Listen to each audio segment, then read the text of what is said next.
اے ایمان والو خرچ کرو اس میں سے جو میں نے تمہیں رزق دیا، ایسا نہ ہو کہ وہ وقت آ جائے جب بیع نہیں ہوگی، پیسے کی تجارت نہیں ہوگی۔ مطلب یہ کہ تم تو پھر جمع میں لگ جاتے ہو، اس کے بعد آپ خرچ نہیں کرتے ہو۔ اللہ رزق تو دیتا ہے، تو پھر جو اس نے دیا اس میں سے خرچ کا حساب لے رہا ہے وہ، کہ میری راہ میں کتنا خرچ کیا۔ تم تو اس کی راہ میں آمدنی شروع کر دی، تم نے کاروبار لگا دیا۔ عرس ہے دادا صاحب کا تو دکان لگی ہوئی ہے پارٹی دروازے، دادا کا عرس ہے، تیرے عرس کے ساتھ کیا تعلق ہے دکاندار کا؟ میلہ ہے نا، اس نے میلہ بنا لیا۔ مطلب اللہ کی راہ میں جانے والا پہلے تو یہ دیکھے کہ رزق کو اس کی راہ میں خرچ کر رہا ہے۔ انفقوا مما تحبون ایک اور جگہ پر ہے، اور کہ وہ لن تنالوا البر حتی تنفقوا مما تحبون، ہرگز فلاح نہیں پاؤ گے جب تک خرچ نہ کرے وہ چیز جو تم پسند کر رہے ہو۔ جو میں نے دیا وہ میری راہ میں خرچ کر۔ بس یہ ہے خرچ بڑھانے کا طریقہ۔ آمن جس سے بدلے ہوئے اللہ تعالیٰ کی مہربانی ہوتی ہے، اس کی راہ میں خرچ کر، دکھاوے کے بغیر۔ ورنہ وہ وقت آنے والا ہے جب بیع نہیں ہوگی، جب تجارت نہیں ہوگی، جب تمہارا پیسہ تمہارے مصرف میں نہیں آئے گا۔ اس وقت جو ہے اگر وہ دین مکمل ہوتا تو پھر ایک اور تکمیل کرنے والے دین کی ضرورت نہ ہوتی۔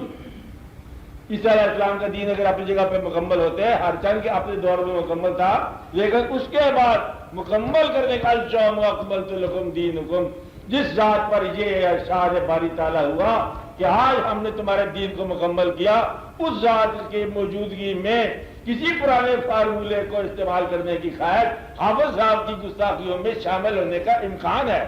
اور ذرا خیال رکھا کرے اس بات میں، حضور اکرم صلی اللہ علیہ وسلم کی بات اور یہ بات کافی ہے آپ کے لیے، حضور پاک صلی اللہ علیہ وسلم کی بات کافی ہے آپ کے لیے، آپ کے ارشادات کافی ہیں۔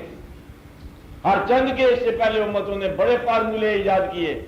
ایک وقت تھا کہ دنیا کے اندر آدم علیہ السلام کی اولاد کے پاس شادی کے فارمولے اور تھے، جب فارمولہ بن گیا آخری تو پھر آپ نے اس فارمولے کے اوپر چلنا ہے۔ جب آخری حضور پاک ارشاد کی سند کی مہر لگ گئی اس کے بعد پھر کسی اور سند کی ضرورت نہیں ہے۔ اس کو سند الواصلین ہوگی بات کی، یہ آخری مہر ہے۔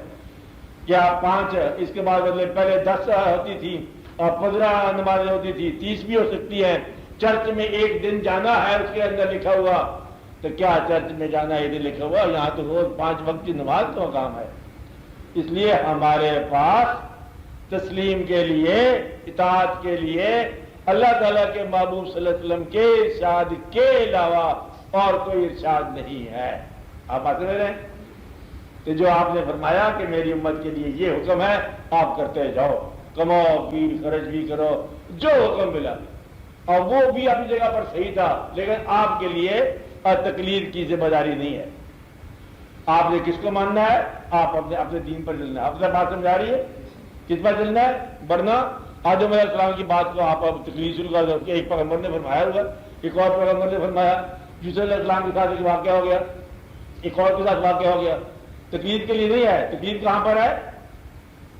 آخری اب ہاں بھائی یہ بات یاد رکھ لینا کہ یہ مقام کیا ہے، حج کا مقام کیا ہے، روزے کا مقام کیا ہے، روزہ کیسے رکھتے ہیں جیسے حضور پاک نے ارشاد فرمایا، نماز کیسے پڑھتے ہیں جیسے آپ نے ارشاد فرمایا، پیسے کیسے کماتے ہیں جیسے آپ نے ارشاد فرمایا، خرچ کیسے کرتے ہیں جیسے آپ نے ارشاد فرمایا۔ اگر بات سمجھائی اب آپ دوسری